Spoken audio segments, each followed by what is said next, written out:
சுற்று வட்டாரத்துல அவனை போஸ்ட் போறதுக்கு மீடியா தமிழ்நாடு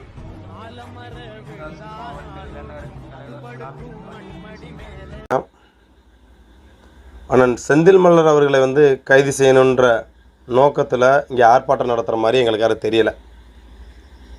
அதாவது தொடர்ந்து இந்த சமூகத்தை என்னடா சொல்லி அசிங்கப்படுத்தலாம், இந்த சமூகம் கடவுளாக போற்றப்படக்கூடிய ஒரு அரசியல் தலைவராக பார்க்கக்கூடிய அந்த தலைவரை என்னடா தியாகி இமானுவேல் சேரனை பற்றி கொச்சைப்படுத்தலாம் அப்படின்னு தான் இன்றைக்கி நிறைய பேர் கண்டன ஆர்ப்பாட்டம் பண்ணுறாங்க, இல்லை கண்டன குரல் எழுப்புகிறாங்க, இல்லை ஆடியோ மூலியமெல்லாம் நிறைய பேர் பேசிகிட்டு இருக்காங்க. அதாவது இதையும் நம் சமூகம் இன்னும் வேடிக்கை தான் பார்க்குது. அதாவது இந்த சௌத்ரின்ற ஒரு தனிநபர் நான் தேசிய தலைவர் படம் எடுக்க போகிறேன் 4 வருஷமாக படம் ஓட்டிகிட்டு இருக்கிறாப்புல. ஆனால் இன்ன வரைக்கும் அந்த படத்தை ரிலீஸ் பண்ண மாதிரி தரல. அந்த மக்கள்கிட்ட எவ்வளோ வசூல் போட்டிருக்காப்புலன்னு இன்ன வரைக்கும் தெரியலை. என்ன அதில் ஏன் சாதி மக்கள் மட்டும் பார்த்தா போதும், இன்னும் 4 வருஷமாக ஒரு படத்தை போட்டு எடுத்துகிட்டு இருக்கிறியே, இன்னும் அந்த மக்கள் புரிஞ்சுக்க தெரியாமல் இப்படியோ நம்ம ஐயா பற்றி படம் எடுக்கிறாரே அப்படின்னு அந்த உணர்வில் எவ்வளோ பணத்தை கொடுத்து அந்த மக்கள் ஏமாந்துருக்கான்னு எனக்கு தெரியலை.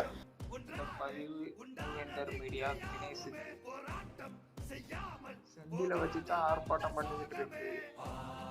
என்னன்னா சமூகத்தையே பேசுகிறவங்க நீ சொல்கிறேன், இமானுவேலெல்லாம் எவனும் உள்ளே இழுத்தோம்னா அவனை பற்றி பேசுகிறோம்னா எவ்வளோ பேசுகிறோம். நாங்கள் சௌத்ரி தேவர் படம் எடுக்காரு, என்னம் எடுக்காரு, அது உனக்கு எதுக்கு தேவை? அவர் மேலே உள்ள வன்மத்தில் சௌத்ரியை மட்டும் தனியாக இழுத்து பேசுகிறேன், அவ்வளோதான் பூர்த்தி. ஐயா பசுமன் முத்துராமலிங்க தேவரை பற்றி படம் எடுக்கணும்னா அது எவனாலே எடுக்க முடியாது. அண்ணன் சௌத்ரி தேவர் மட்டும்தான் அந்த படத்தை கேட்கறதுக்காண்டி எடுத்துக்கிட்டு இருக்காரு. நீ என்னடா நான் பெருசாக பேசிக்கிட்டு இருக்க, சும்மா சௌத்ரி தேவர் போல இருக்க பாவத்துலேயும் நீ வாட்டில் சும்மா பிடிச்சி கத்தக்கூடாது யூடியூப்பில். இதை வச்சு தொடர்ந்து சமூக வலைத்தளங்களில் தியாகி இமானுவேல் சேரனாரை பற்றி கொச்சைப்படுத்தி பேசுகிறார். இந்த சமூகம் வேடிக்கை தான் பார்த்துட்டு இருக்குது. ஏன் சௌத்ரியை கண்டு இந்த சமூகம் பயப்படுது போல இருக்கு. நான் அப்படி தான் சொல்லுவேன். சௌத்ரியை கண்டு தேவேந்திர குல வேளாண் சமூகத்தில் இருக்கக்கூடிய இயக்கங்கள் பயப்படுது, சங்கங்கள் பயப்படுது, என்ன எல்லாமே பயப்படுறதுனால தான் இது வரைக்கும் ஐயா இமானுவேல் சேரனை பற்றி பேசும்போது யாருமே வாய் திறக்கலை அப்படின்னு தான் பார்க்குற மாதிரி இருக்குது. எதற்காண்டி இருக்குன்னு எனக்கு தெரில. அப்புறம் எதுக்கு தான் தெரியுது அவனுக்கு. எப்பவுமே தேவமர கண்ட ஒரு பயம் இருக்கும்ல, எவனா இருந்தாலும் பயப்படுற இயக்கம் எதுக்கு உங்களுக்கு களைஞ்சிட்டு போய் இயக்கத்தை போகிறான். சும்மா அடிச்சு கத்திக்கிட்டு இருக்கேன், யூடியூப் படிச்சிருக்கேன். விளக்கம் கொடுத்தா யார் காயப்படுவான்னு பார்ப்பான். நீ கொடுங்க, நானும் கொடுக்கேன். நானே விளக்கம் கொடுத்தாலும் என் மேலதான் மறுபடியும் பிசிஆர் வரும்.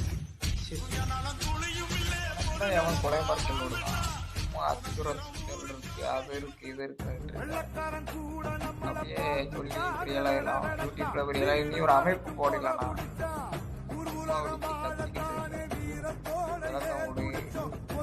எவனும் கேஸ் கொடுக்க முன் வர மாட்டேங்க அப்படி இப்படின்னு சும்மா